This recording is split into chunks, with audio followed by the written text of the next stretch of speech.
In the news this week, get rid of invalid votes. Rockingham Liberal Party candidate requests vote recount as the ballot debacle drags on. An exclusive interview coming up. Also tonight, stand up against domestic violence. Women across Australia protest ahead of the upcoming federal election in May. Police announce a major breakthrough in one of WA's most notorious cold case murders. And later, Dr. Andrew Miller's comment. This is The Evening News with Ivan Loom and Maliva Thorne. Good evening. The WA voting ballot debacle continues with the Liberal Party's Rockingham candidate Hayley Edwards is requesting the State Electoral Commission to disregard invalid votes and carry out a recount for her electorate. Ms Edwards justified, saying there was confusion over what constitutes a valid ballot, with some votes being incorrectly counted as valid due to a number 1 next to the candidate's name, while other boxes left unfilled. She says she received conflicting advice from the WAEC and supports a parliamentary inquiry to restore trust. She joins me exclusively on this matter. Hayley, thanks for being here. I've heard you want the WAEC to get rid of the invalid votes and do a recount from scratch for the seat of Rockingham. Is that accurate? Yeah, well, I think for the integrity of the process, if there have been inconsistencies with the WAEC staff, because I know in some polling booths, they were deeming those votes invalid and they were putting them in informal pile, but in other booths, they were counting them as valid votes. So for consistency and the purposes of integrity in the process, it needs to be clear cut and it does need to be black and white. So if informal votes have been accidentally or misunderstood as being a valid vote, we do need to ensure that they are removed from the entire count. And, you know, that may make me end up in a worse position, but that is actually not an interest to me at all. I think it's just really important for the integrity of the whole election process that these votes are counted correctly. These kinds of issues have never really happened before, isn't it? Are you shocked about this? Yeah, I am. So I've only had one experience, and it was in the by-election when I ran as an independent. So I can only go off that experience. But during that by-election, the process was very black and white. So people that were putting a 1 against a preferred candidate's name and not filling out the rest of the ballot were deemed invalid straight away. And there was no instruction from any of the WAE staff when people were going in to vote. So I had reports from voters that were going in with my How to Vote card and were going in and saying, you know, I want to vote Liberal or Labor or whatever. And they were coming out saying, the lady said, if I filled out the rest of the boxes, then my vote would be invalid. So I felt like there was a lot of confusion with the staff giving incorrect information and people were coming out really confused. And I've probably received, as of today, probably only over 70 complaints. I've submitted complaints to WAEC. I've encouraged everyone who's contacted me to also submit complaints, letting them know of their experience, because ultimately we don't want this to happen again in future elections. I understand you've sent some emails to the WAEC. What do you make of their response? It just probably increases the level of confusion, to be honest, because some of the emails I've got in response and the emails some of my scrutineers have got in response are two completely conflicting information. One of my scrutineers got a response confirming that vote would be valid, and then I received a response confirming that those votes would be invalid.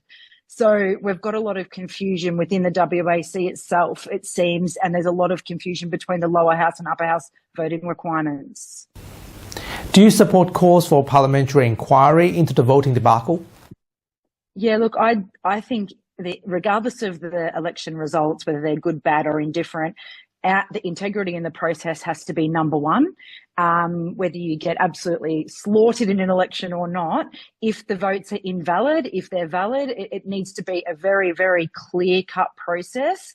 And the commentary that I've been getting and the commentary online is really concerning because people are legitimately confused and they've never had an experience like this before. So I would support a parliamentary inquiry because we do not want the public to mistrust this process, and we want to restore faith in our governance and in our institutions to ensure our elections are held fair. Hayley Edwards, former Liberal Party candidate for Rockingham, thanks for your time. Thank you. A national protest was underway to protest against domestic violence. Brisbane had the biggest protest among the capital cities, with thousands attending. The crowd was considerably smaller in Perth, on the other hand, but the meaning behind the demonstration remained strong. Paige Reid reports. Many gathered this week to commemorate and mourn the over 100 people who lost their lives last year to violence. The Red Heart campaign gathered in multiple locations around the country this week to plead with the government to help better protect women. In Perth, a small but passionate crowd gathered calling on the government to change laws and allow women to live safely. Greens Senator Dorinda Cox says it's time to hold men accountable for their behaviour. We need to switch the narrative and we need to make men responsible for the action that they're taking in relation to the use of violence. And we need to be treating this like a national priority, especially as we head to a federal election.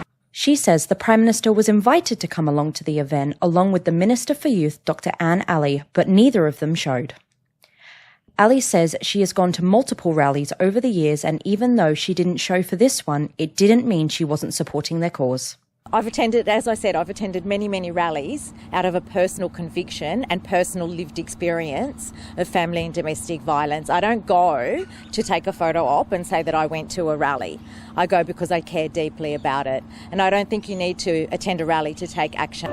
The number of people present at the Perth rally this week was not huge by any means, but it is a significant part of the nationwide protest. Cox says everyone needs to understand the true magnitude of this issue and speak up, otherwise no one will.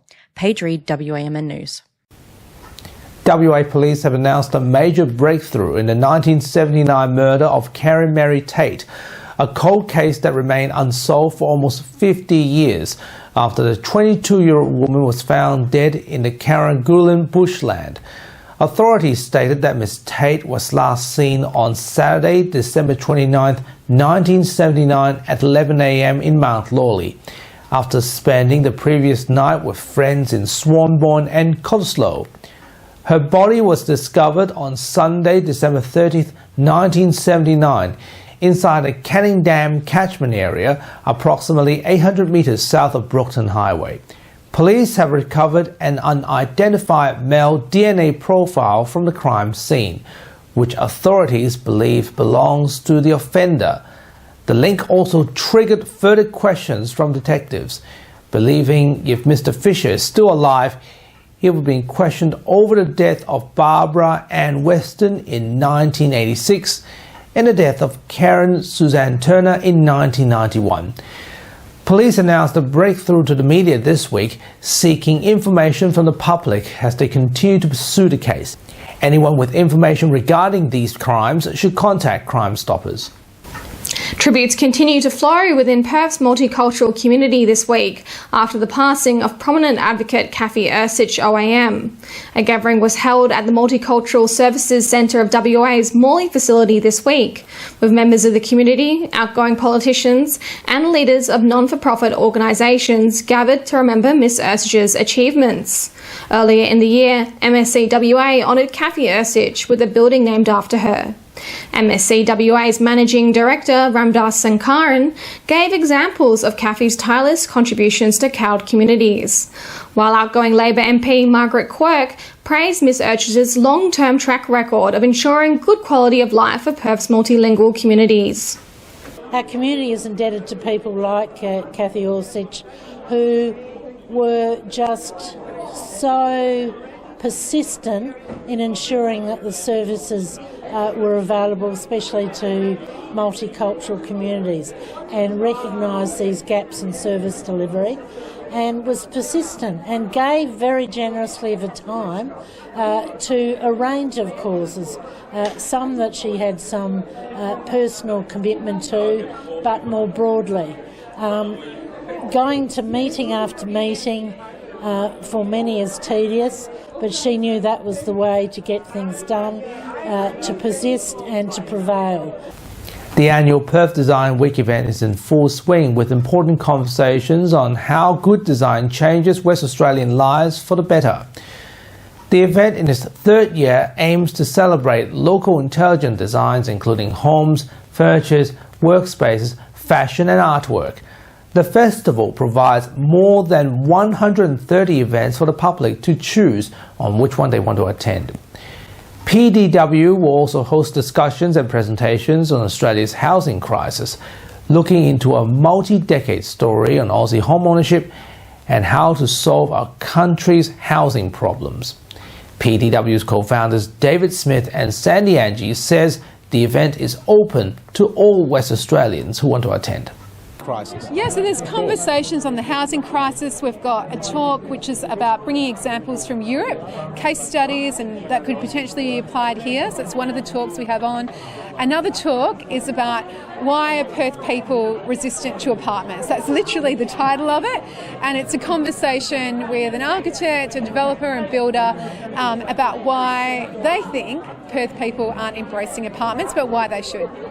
But I think that if nothing else, this exhibition at least, I guess, is a demonstration of the innovative thinking that's taking place in WA, which I think is a principle that absolutely needs to be applied to housing crisis, to many, many different situations. And we have the great creative minds here to do that. And now, here's Dr. Andrew Miller with his weekly medical and news commentary. Hi, thanks for your time. The jockeying for the position of Health Minister in Western Australia is looking a bit like trying to find someone to volunteer to do the washing up at the moment. Understandably, it's not the most appealing portfolio because it's underperforming on every level, and when the Labor government first came to power, now many years ago, it was partly on the basis of outrageous ambulance ramping hours that have just gotten worse and worse and worse.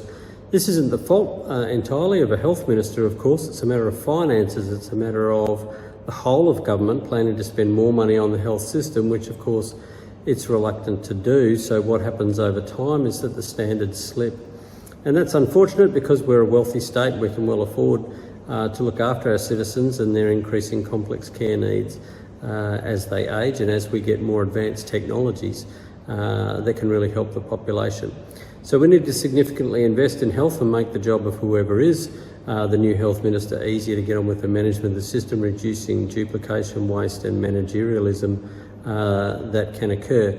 But we all know in any business that if we run our staff ragged the entire time, it will only result in burnout, and over time that costs more money because you then have to replace those staff. So let's get our system operating at 90% of capacity instead of 120%, and we'd start to see some efficiencies then. Thanks for your time. That was Dr. Andrew Miller. And now here's what's coming up on 6 News tonight. Thanks guys, the top stories we're following on 6 News. Anthony Albanese has reiterated Australia's support for Ukraine following a meeting with other world leaders in the 3rd year of the war with Russia. The Liberals appear to have edged closer in a close New South Wales state by-election contest, and 2 Queensland senators vying for re-election have clashed over the hate crimes bill that passed Parliament last month. You can watch live 24/7 on the 6 News YouTube channel. For now though guys, it's back to you.